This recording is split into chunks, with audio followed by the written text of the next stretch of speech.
O ministro da Fazenda, Joaquim Levy, confirmou que o balanço da Petrobras será divulgado nesta quarta-feira. A expectativa dos resultados anima o mercado de ações. José Inácio comprou ações da Petrobras em 2010, quando a companhia buscou capital para investir na extração do pré-sal. Na época, pagou pouco mais de R$ 26. Depois disso, o valor dos papéis só caiu e chegou ao menor patamar da história em janeiro desse ano, com as ações perto dos R$ 8.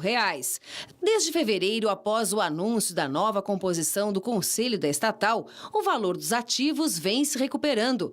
Hoje, fecharam o dia cotado a R$ 13. Com certeza, na minha opinião, né, vai melhorar, né, a performance da empresa, né? E pelo preço que está, acho que o risco, na minha opinião, para mim, né, é válido. José age de acordo com a expectativa do mercado em relação aos balanços financeiros auditados da Petrobras.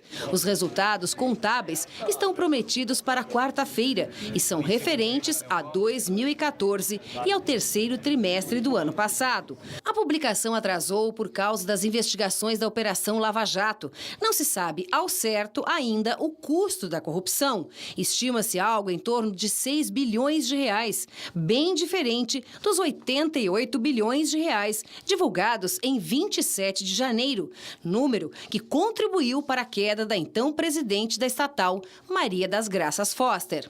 De acordo com os analistas de investimentos, o que o mercado espera agora da Petrobras é mais transparência. Por isso, tão importante quanto saber o custo da corrupção é entender como a conta foi feita e mais, quais as medidas estão sendo tomadas para evitar que novos desvios aconteçam. Hoje, o ministro da Fazenda, Joaquim Levy, afirmou durante encontro da Cúpula Monetária das Américas, em Nova York, que o balanço auditado da Petrobras vai acabar com a preocupação dos investidores e marca um passo na reconstrução da imagem da companhia. É o que deseja o mercado. Os investidores querem saber também quais os ativos da companhia serão vendidos para quitar as dívidas que ultrapassam os 300 bilhões de reais. É muito possível que o mercado vá oscilar bastante com o resultado do dia 22, seja ele qual for, bom ou ruim. Agora, dizer nesse momento se é uma compra ou uma venda, na minha opinião, é tentar adivinhar o que a empresa vai divulgar. É isso, né, Vila? Como é que adivinha o que a empresa vai divulgar? Será que esse balanço auditado vai estar com a precisão de que se espera de um balanço auditado? Infelizmente, de tudo que nós vimos da Petrobras, dificilmente, viu? Porque a Petrobras se transformou, a ex-maior empresa brasileira, foi destruída, cometeram crimes que esperamos que sejam julgados devidamente pela justiça tal. Basta ver, o jornal Globo, domingo, publicou ampla reportagem sobre o Comperj. Comperj é o complexo petrolífero do Rio de Janeiro, em Itaboraí, que seria a grande base da Petrobras ali. É inacreditável a tragédia, porque quando a gente fala em corrupção, a gente fala em geral, em abstrato, esquece das pessoas. Gente que abriu negócio e fechou, gente que foi lá para arrumar emprego, gente que comprou casa, gente que trabalhou, as pessoas construíram esperando tudo. E não só lá, fizeram isso no Ceará, cadê a refinaria do Ceará? Fizeram isso no Maranhão, cadê a refinaria do Maranhão? E assim sucessivamente e tal. Veja que a senhora Graça Foster tinha dito que o prejuízo era de 88 bi. Puxa, de 88 bi chegar a 6 bilhões? Caramba, é menos de 10%. Quer dizer, ninguém acredita nesses dados. As pessoas sérias que acompanham o mercado petrolífero sabem que isso não é verdade. Além disso, eu quero ver quem vai auditar seriamente tudo isso. Infelizmente, até agora, a Petrobras continua ao léu. Esse balanço, os que entendem de balanço já estão cantando a bola que é falso. Onde eles vão lançar as propinas, por exemplo? Então, vamos aguardar. Só no Comperj, o prejuízo é estimado em 5 bilhões no complexo petrolífero do Rio de Janeiro. Só lá, sem falar em Abreu e Lula, sem falar em Passa Dilma, sem falar na África e por aí vai. Então, infelizmente, está muito mal a Petrobras. Agora, se a Petrobras não apresentar um balanço sério, bem auditado, ela pode ter ações canceladas no mercado, né? Eu acho que esse risco ela não corre.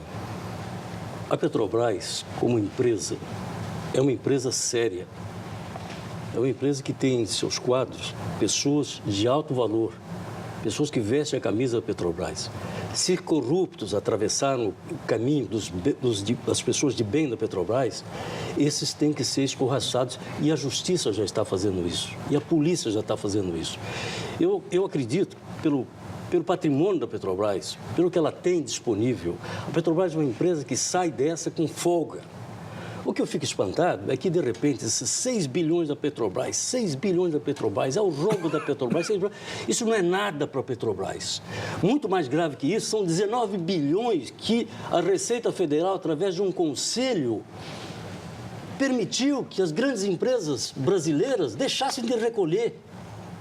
Isso é mais grave, porque isso é de dentro do coração da Receita, beneficiando grandes empresários, que aqui não se falam os nomes, que a imprensa não os revela. É o 3 bilhões um banco, 3 bilhões outro banco, 1 bilhão e 900 outro banco, de sonegação de impostos. Não são políticos, são empresários. E, de repente, talvez se tivesse lá metido nesse escândalo um petista, fosse notícia de todos os jornais. Mas até agora não apareceu nenhum. Não quer dizer que não vai aparecer um empresário petista que esteja envolvido nisso. Mas a verdade é que se dá uma dimensão à Petrobras como se quisesse destruir a Petrobras, como se quisesse privatizar a Petrobras, se quisesse desnacionalizar o que foi, de mínimo, deixado nas mãos do Brasil do pré-sal. Então, isso que me preocupa. São as pessoas que fazem a crítica pela crítica. Quantas vezes eu vou ficar ouvindo? Mas é porque tem tantos, o fulano tem que ser preso, fulano foi preso. Mas estão sendo presos, a justiça está se fazendo, a polícia está agindo. O que mais pode ser feito? A Petrobras destituiu uma presidente, nomearam o outro, ela está encontrando esse caminho, recebeu mais de 20 bilhões de empréstimos internacionais e nacionais, de bancos privados e públicos, de governos. O mundo acredita na Petrobras. Por que eu, brasileiro, vou ficar dizendo que essa empresa não tem saída? Que brasileiro sou eu? Eu acredito, eu conheço a Petrobras. Eu estive dentro dela, vi o seu potencial, vi onde ela está inserida na sociedade brasileira, vi o quanto o mercado brasileiro depende da Petrobras. Então, eu sou o último, vou dizer, que a Petrobras não tem chance. Ela tem muita chance. Ela está saindo do fundo do poço para desespero de alguns, que gostariam que ela fosse à falência, para poder entregá-la ao interesse internacional, que há muito tempo vem aí atrás do nosso petróleo. Então, isso tem que ser visto com muita clareza e dar um crédito de confiança à Petrobras. O balanço virá positivo, poderá ser corrigido mais tarde, o investidor vai voltar a ter ânimo com a Petrobras, quem comprou ações vai ter a sua ação valorizada, como ouvimos aqui, um pequeno investidor. Eu sou aquele que dou um crédito de confiança para a recuperação da empresa. Acho que ainda muita coisa precisa ser feita. O saneamento tem que vir agora de dentro para fora. Ele está vindo de fora para dentro, tem que vir de dentro para fora. E os que estão lá dentro, os bons, precisam ser fortalecidos. Essa talvez seja a grande tarefa que ninguém está prestando atenção nela, que tem que ser desenvolvida dentro da Petrobras. Ó, o Wendel Torres Granel está falando aqui. Quem é o juiz responsável no caso da Receita?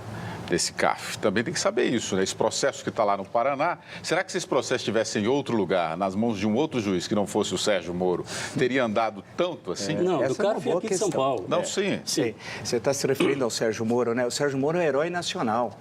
Daqui a alguns anos a gente vai espalhar estátuas dele por todo o Brasil, porque ele tem lá 9 procuradores, mais a Polícia Federal e ele enfrentando o projeto criminoso que está destruindo o Brasil, sozinho. Você imagina, telespectador, quanto investigaram a vida dele, William? Devassaram a vida dele. A Receita Federal devassou, pesquisaram a vida dele desde do primário, desde o que ele fez, fizeram de tudo. Pegaram todos os processos até agora e olharam tudo para achar alguma irregularidade. Perderam. Estão perdendo. Então, esse homem é um herói nacional. É lá na primeira instância, vocês não imaginam a pressão que está. E as condenações, já tem condenações.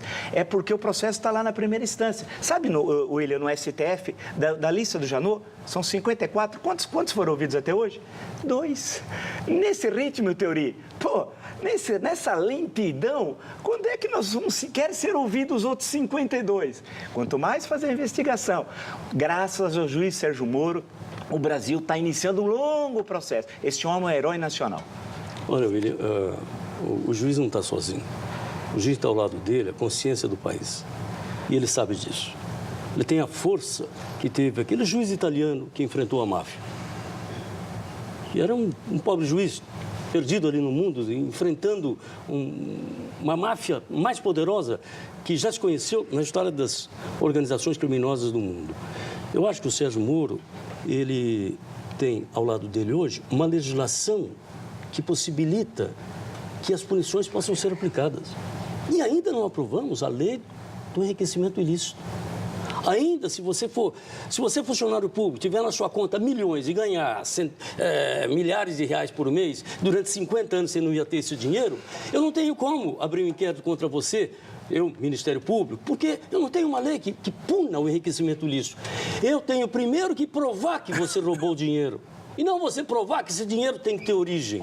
Enfim, Sérgio Moro, como disse o Vila, é realmente um exemplo a ser seguido. Agora, no caso de São Paulo, eu fiquei muito preocupado com o desdobramento da coisa. Eu não tenho nomes para dar de juízes no processo ainda, porque não tive curiosidade de ver os responsáveis pela decisão.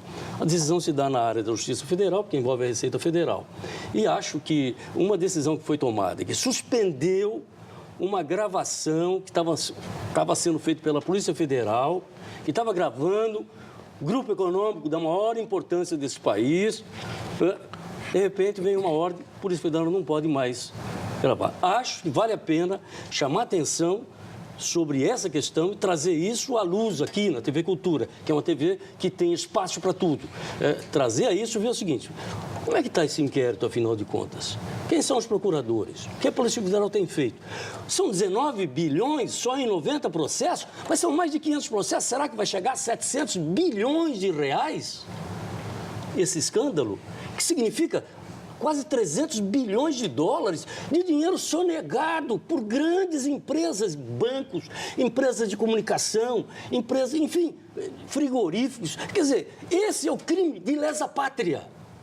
Porque se pratica contra todos os brasileiros, contra eu, contra o Vila, contra que nós pagamos o nosso imposto regularmente ali.